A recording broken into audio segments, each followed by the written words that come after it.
Sige na, Tek! Kasi parang kinakabahan ako yung magkakain ng bibingka talaga. Okay! Kaya magbibigay kayo ng tubig dyan sa gilid. Dalawa ka agad! Sige na, Tek!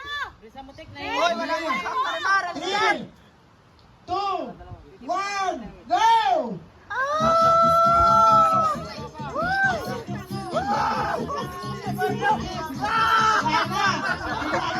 Tandaan na pag sumunod ka dito.